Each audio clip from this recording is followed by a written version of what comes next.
हाजीपुर की सीट जिसकी पहचान देश में रामविलास पासवान की सीट के तौर पर रही। हाजीपुर की सीट जिसको लेकर पिता की विरासत के लिए एक लंबी लड़ाई चिराग पासवान ने लड़ी और आखिरकार अब 2024 में इसी हाजीपुर सीट से चिराग पासवान उम्मीदवार के तौर पर ताल ठोक रहे हैं। रामविलास पासवान 1977 में पहली बार इस सीट पर चुनाव जीते थे और उसके बाद इस सीट से 8 बार सांसद बने। रिकॉर्ड जीत वो भी उन्हीं के नाम दर्ज इस सीट से, जिस सीट का नाम है हाजीपुर सीट। इस बार खुद को मोदी का हनुमान कहने वाले चिराग पासवान की टक्कर आरजेडी के राम से है, क्योंकि आरजेडी ने शिवचंद्र राम को यहां से चुनाव मैदान में उतारा है। चिराग पासवान पहली बार हाजीपुर से चुनाव लड़ रहे हैं। 2019 में चाचा पशुपति पारस इस सीट से चुनाव लड़े थे और जीते थे और उसके बाद से ही ये विरासत की जंग इस सीट को लेकर एलजेपी में शुरू हुई, जिसकी वजह से चाचा भतीजा भी अलग हो गए। और फिलहाल हाजीपुर का सियासी मिजाज क्या है जानने के लिए सीधे आपको लेकर चलते हैं। देख रहे हैं आप अंकित गुप्ता हमारे सहयोगी इस वक्त हमारे साथ मौजूद है। अंकित, लंबी कतारें नजर आ रही है, मुझे तो यहां पर लगता है मतदाता खासे उत्साहित हैं।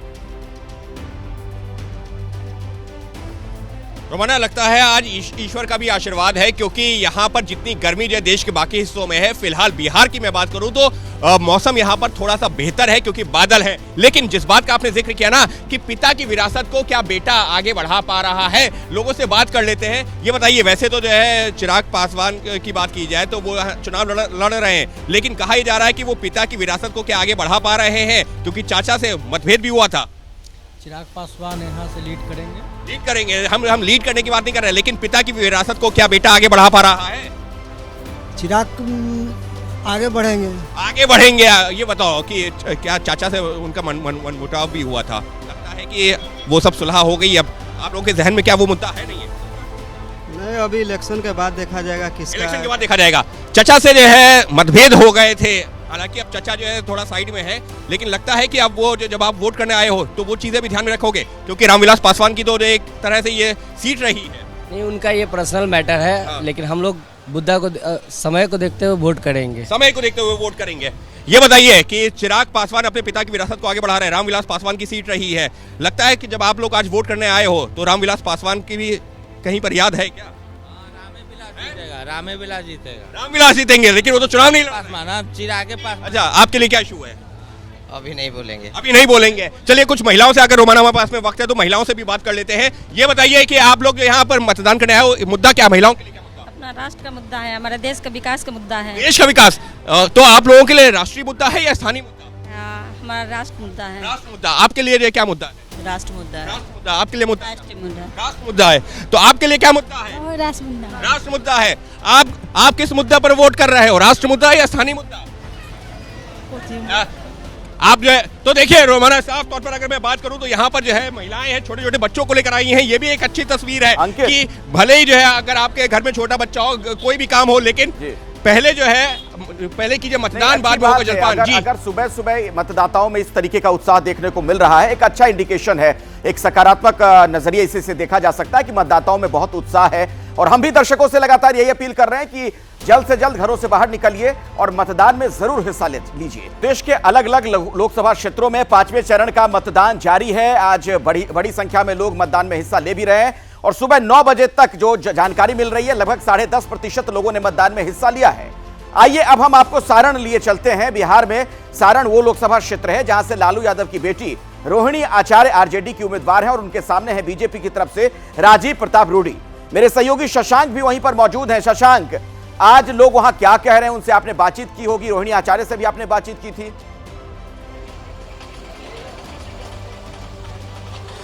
देखिए, 5वें चरण में बिहार में सबसे हॉट सीट है और उसका कारण है रोहिणी आचार्य पहली बार चुनाव लड़ रही हैं।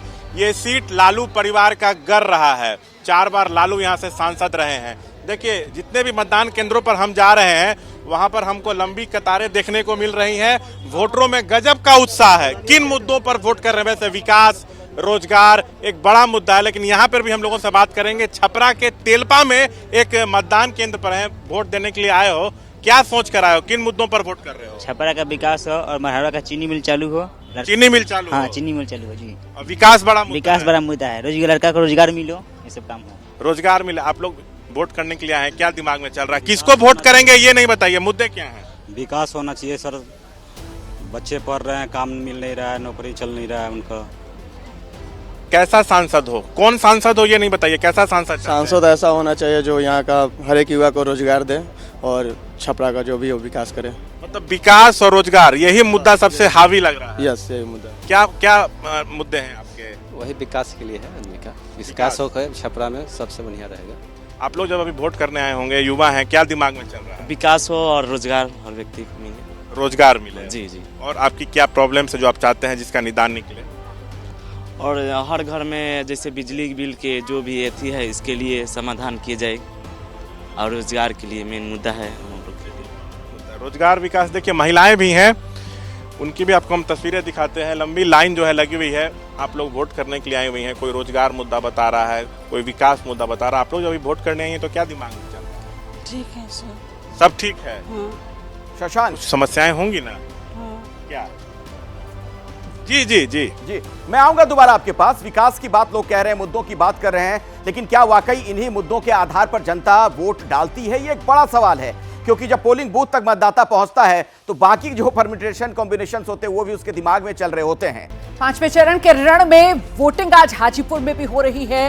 ये वो सीट है पिता की विरासत वाली, जिसे पाने के लिए चिराग पासवान ने बहुत लड़ाई लड़ी है और आखिरकार आज इसी सीट पर परीक्षा की घड़ी आ गई है। चिराग पासवान इस वक्त हमारे सहयोगी प्रकाश कुमार के साथ मौजूद हैं। प्रकाश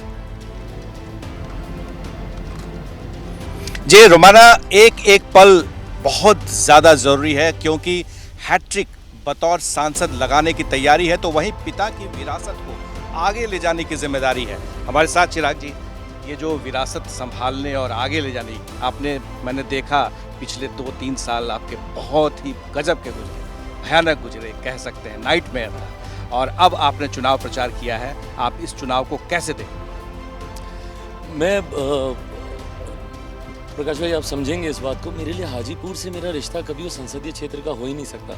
मैं अभी भी कभी मुझे यकीन नहीं होता कि मैं हाजीपुर से मैं प्रत्याशी हूँ। बचपन से हम लोग वो नारा, और मैंने भी वो उस नारे को लगाया है कि हाजीपुर का सांसद कैसा हो, रामविलास पासवान जैसा हो। बचपन में जब बच्चों को घर का पता याद कराते थे, उससे पहले मुझे हाजीपुर का नाम याद था, क्योंकि घर पे वही गूंजता था। 77 से पापा ने प्रतिनिधित्व किया, 82 में मेरा जन्म हुआ है, तो ऐसे में मेरे जन्म से पहले से वो रिश्ता हाजीपुर के लोगों के साथ रहा। तो ऐसे में सिर्फ अपनों के बीच अपनों का आशीर्वाद लेने की मंशा से गया हूँ। मैं कल भी हाजीपुर के लिए बेटा ही था, आज भी हूँ और हमेशा बेटा ही रहूँगा। सबसे बड़ी चुनौती है कि पिता की विरासत को आगे ले जाने में जो उन्होंने रिकॉर्ड तोड़ा था, गिनीज वर्ल्ड रिकॉर्ड में उनका नाम आया है, तो उसको क्या इस बार तोड़ पाएंगे? इतना प्रेशर मत डालिए। मैं ऐसी किसी लक्ष्य को निर्धारित करके नहीं गया हूँ।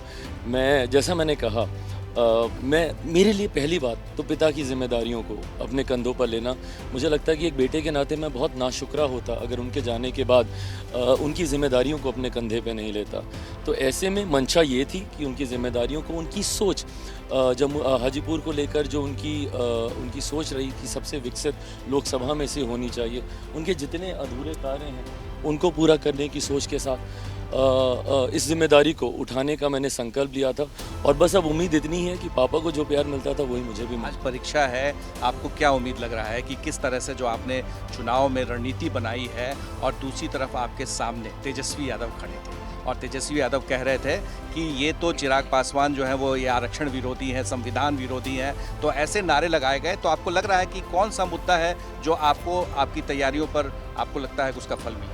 मुझे लगता है अंतोगत्वा everything boils down to developmental issues. आपको सिर्फ और सिर्फ चुनाव, लोग आज की तारीख में विकास के मुद्दे पर ही करते हैं, और विकास के मुद्दे पे जहाँ एक तरफ हम लोग का गठबंधन इतना मजबूत है, जहाँ प्रधानमंत्री जी के नेतृत्व में गरीब कल्याण की इतनी सारी योजनाएं धरातल पर उतारी गई हैं। आप मुझे बताइए ना, वो महिला जिसको 7 दशकों से ज़्यादा हो गए भारत को आज़ाद हुए, एक शौचालय नहीं मिला। पहली बार दिल्ली में बैठे एक प्रधानमंत्री ने गाँव में बैठी एक महिला को शौचालय देने का काम किया, उज्ज्वला देने का काम किया, आयुष्मान के माध्यम से जिनका इलाज आज की तारीख में हो रहा है, या मेरे नेता की को भी मैं श्रेय दूंगा, दुनिया की सबसे बड़ी गरीब कल्याण की योजना जिसके तहत 81 करोड़ लोगों को मुफ्त में राशन मिल रहा है, वो क्यों नहीं जुड़ेंगे हम लोग के साथ? वो कह रहे हैं कि गरीबी है, बेरोजगारी है, महंगाई है, इन मुद्दों को लेकर के वो तो प्लीज मुद्दा बनाए ना, क्यों नहीं फिर इसको मुद्दा बनाते हैं? क्यों फिर ये लोग तुष्टीकरण की राजनीति करते हैं? चुनाव में इनको मुसलमानों को आरक्षण देने की बात याद आती है। क्यों इनको संविधान खतरे में लगता है? जिन लोगों ने लोकतंत्र की हत्या की सन 75 में आपातकाल लगाकर, आज वो लोग लोकतंत्र को बचाने की दुहाई देने के लिए खड़े हैं। तो ऐसे में फिर ये लोग ये बातें क्यों करते हैं? क्यों नहीं उसको मुद्दा बनाते? तेजस्वी यादव कह रहे हैं कि आप 50 हेलीकॉप्टर के साथ घूम रहे हैं आप लोग, और वो सिर्फ एक अकेला हेलीकॉप्टर से घूम रहे हैं और सबको, क्योंकि उनके घटक दल ही उनके साथ नहीं है। अकेले इसलिए क्योंकि हमारे हेलीकॉप्टर्स, पहली बात तो हेलीकॉप्टर में प्राउड फील करता हूँ क्योंकि मेरा चुनाव चिन्ह है। बट हैविंग सेड दैट, क्या कहते हैं, क्योंकि उनके घटक दल ही नहीं। आप मुझे बताइए, मेरे प्रधानमंत्री हर चरण में लगभग बिहार आए, ऐसे में इनके घटक दल बता दीजिए, राहुल जी या गांधी परिवार से लोग कितनी बार आए? मात्र एक बार मुझे लगता है राहुल जी आए। 5 चरण का चुनाव होने वाला है, कांग्रेस के राष्ट्रीय अध्यक्ष मात्र एक बार आए। ऐसे में इनके घटक दल ही इनके साथ। आप ये सब कुछ कह रहे हैं, पर बावजूद इसके चुनाव के समय में हिंदू मुसलमान क्यों आ गया? मटन, मछली, ये सब क्यों आ गया? दैट्स एग्जैक्टली माई पॉइंट, कि जब इन लोगों को विकास, महंगाई, बेरोजगारी अगर इतना बड़ा मुद्दा लगता है, तो क्यों ये लोग फिर इस तरीके की तुष्टीकरण की बातें करते हैं, सांप्रदायिकता की बातें करते हैं, बंटवारे की बातें करते हैं? कोई मतलब नहीं है ना इसका। चलिए, आपकी मम्मी भी साथ में हैं, उनसे भी बात कर लेते हैं। आज मंदिर आप जा रहे हैं, पूजा कल रात से ही शुरू है, तो इस बार के चुनाव को आप कैसे अलग देख रही हैं रामविलास जी के समय से और चिराग? नहीं, अलग तो कुछ नहीं है। वो अपने टाइम पे जब साहब थे तो इस हिसाब से इलेक्शन लड़ा जाता था। ये बहुत मेहनत, इसने अपने बहुत मेहनत की है इलेक्शन के लिए जो है। क्या आशीर्वाद दे रही हैं बेटे को? बिल्कुल, बहुत भारी मतों से जीतेगा। आपके लिए कितनी मुश्किल घड़ी थी जब एक तरफ पार्टी, परिवार सब टूट रहा था, तो ऐसे में आपने बेटे को कैसे सहारा? बहुत मुश्किल घड़ी थी, बहुत मुश्किल घड़ी थी। हम माँ बेटे ने एक दूसरे को सहारा दे करके ये रही हैं। इनकी वजह से ही मैं उस कठिन परिस्थिति से मैं निकल पाया हूँ। और भाई, आपने जिक्र किया कि पापा के समय, मैं एक पिक्चर शेयर करता हूँ आज, when she is campaigning with पापा। तो वो 90 के दशक की फ़ोटो है जिसमें वो पापा के साथ खड़ी हैं, और वैसे ही खड़ी हैं जैसे इस बार नामांकन के दौरान मेरे साथ प्रचार में खड़ी थी। तो वो लगभग 3 दशक पहले की फ़ोटो और आज की फ़ोटो, उसी हिम्मत के साथ पापा के साथ खड़ी होती थी और उसी हिम्मत के साथ मेरे साथ। आप काफ़ी भावुक भी हो रहे हैं। जाहिर है कि ऐसा मौका है कि पहली बार हाजीपुर से चुनाव लड़ रहे चिराग पासवान के सामने बहुत सारी चुनौतियां हैं, लेकिन चुनौतियों के आगे वो क्या करेंगे? एक आखिरी सवाल ले लेता हूँ रोमाना, क्या इस बार अगर आप जीते तो मंत्री बनेंगे कि नहीं? भाई, इन सारे सवालों का कोई मतलब नहीं है। प्रधानमंत्री चुनने का ये चुनाव है, और मैं 2.5-3 सालों में एक बात सीख गया हूँ, चाहतों, हकीकत के सामने चाहतों के कोई मायने नहीं होते। हकीकत में आपको जीने की ज़रूरत है। अगर चाहतों के इतने ही मायने होते तो आज मेरे पिता मेरे साथ होते, मेरी पार्टी नहीं टूटती, मेरा परिवार नहीं टूटता। तो ऐसे में हकीकत के सामने चाहते कुछ नहीं है, बट हाँ, हर परिस्थिति के लिए तैयार हूँ। चिराग पासवान की बात करते हैं। चिराग पासवान ने पटना में बाबा योगेश्वर नाथ धाम में करीब 2 घंटे तक पूजा अर्चना की। तस्वीरें आपके सामने हैं। चिराग ने इस मंदिर की खासियत भी बताई और कहा कि कठिन समय में बाबा ने बड़ी मदद की है। तो पूजा अर्चना जिस दौरान चिराग पासवान कर रहे थे, उसकी तस्वीरें आपके सामने। मतदान शुरू है, लेकिन हाजीपुर जाने से पहले बाबा योगेश्वर नाथ धाम पहुंचे हैं चिराग पासवान अपनी माताजी के साथ में। क्या आपने आशीर्वाद मांगा, क्या मन्नतें मांगी? मैं मांगता नहीं हूँ, सिर्फ धन्यवाद करता हूँ। महादेव माता रानी का दिया सब कुछ है। आज इन्होंने ही मुझे उस कठिन परिस्थिति से निकाला, तो इसके बाद भी अगर अब भी कुछ मांगूं तो बहुत लालच हो जाएगा। सिर्फ धन्यवाद करने आया। इस मंदिर की क्या खासियत है और क्यों लगातार आप यहाँ आते हैं? वहाँ हाजीपुर जाने से पहले यहाँ पर आए, क्या आखिर बात है? यहाँ पे बाबा का आशीर्वाद मुझे एक ऐसे समय पर मिला जब मैं अपने जीवन के सबसे कठिन दौर से गुजर रहा था। ना सिर्फ उन्होंने मुझे उस दौर में संभाला, ना सिर्फ उन्होंने मुझे उस दौर में स्थिर किया, संयम दिया, धैर्य दिया, बल्कि आगे बढ़ाने के लिए प्रोत्साहित भी किया। और जैसा मैंने कहा, जो कुछ भी हूँ इन्हीं की वजह से हूँ। इसीलिए हर महत्वपूर्ण दिन, और सिर्फ महत्वपूर्ण दिन ही नहीं, जब जब बाबा का बुलावा आता है, मैं हमेशा आता हूँ आशीर्वाद।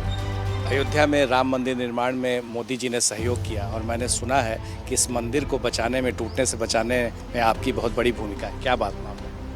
हाँ, मतलब कुछ पीछे विषय चल रहा था, इसकी जो एक्सटेंडेड ज़मीन है उसको लेकर थोड़ा सा मैटर था, बट मैं कुछ नहीं हूँ करने वाला, सब महादेव हैं।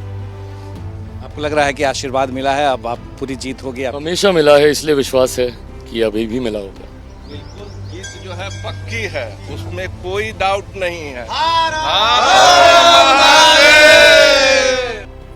तो चुनाव के दिन भगवान के दर पर उनका आशीर्वाद लेने का सिलसिला भी जारी है। आपको तस्वीरें दिखाते हैं, जब राहुल गांधी भी मंदिर पहुंचे, वहां भगवान के दर पर पूजा अर्चना की, उनसे आशीर्वाद लिया। ये उस वक्त की तस्वीरें हैं। अंदर मंदिर के अंदर आपको आरती करते हुए राहुल गांधी रायबरेली से उम्मीदवार कांग्रेस के जो दिखाई दे रहे हैं। तो मंदिर की तस्वीरें भी सामने आ रही हैं, जब वोटिंग के दिन भगवान का आशीर्वाद लेना नेता नहीं भूल रहे।